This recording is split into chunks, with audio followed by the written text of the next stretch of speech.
Conrad has come under a lot of criticism, but I think somewhat unfairly. He lived in a certain moment, and therefore, some of his opinions were coloured by that moment. But I really think he was incredibly prescient. There's a wonderful review called "The Heart of Conrad" by Colm Toibin in the New York Books. Joseph Conrad's heroes were often alone and close to hostility and danger.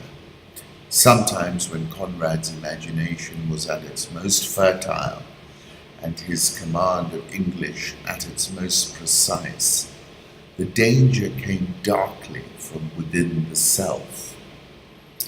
At other times, however, it came from what could not be named. Conrad sought then to evoke rather than delineate, using something close to the language of prayer.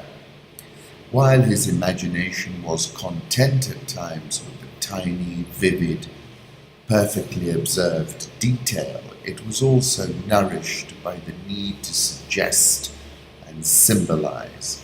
Like a poet, he often left the space in between, strangely, alluringly vacant. His own vague terms, words like ineffable, infinite, mysterious, unknowable, were as close as he could come to a sense of our fate in the world or the essence of the universe, a sense that reached beyond the time he described and beyond his character's circumstances. And it's an extremely good essay, do read it. It appeared to us a land without memories, regrets and hopes, a land where nothing could survive the coming of the night, and where each sunrise, like a dazzling act of special creation, was disconnected from the eve and the morrow.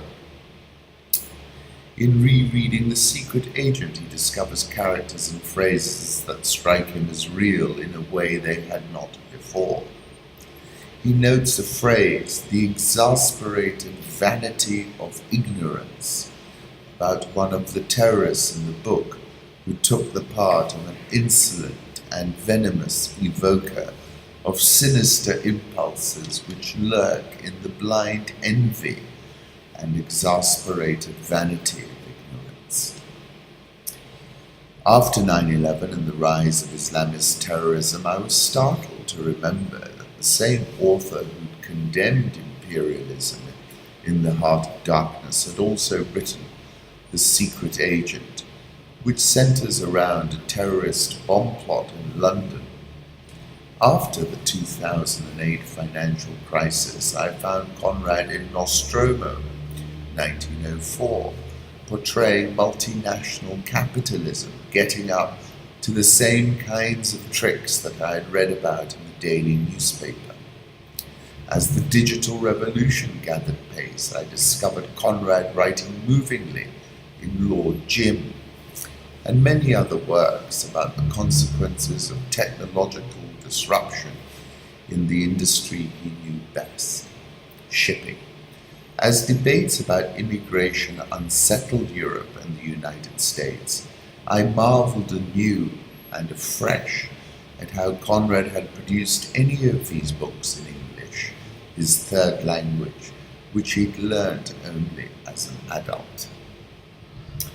We live in the flicker, may it last as long as the old earth keeps rolling, but darkness was here yesterday. We live as we dream, while the dream disappears, the life continues painfully. The mind of man is capable of anything because everything is in it, all the past as well as the future. We couldn't understand because we were too far, and could not remember because we were travelling in the night of first ages, those ages that had gone, leaving hardly a sign and no memories. It is a remarkable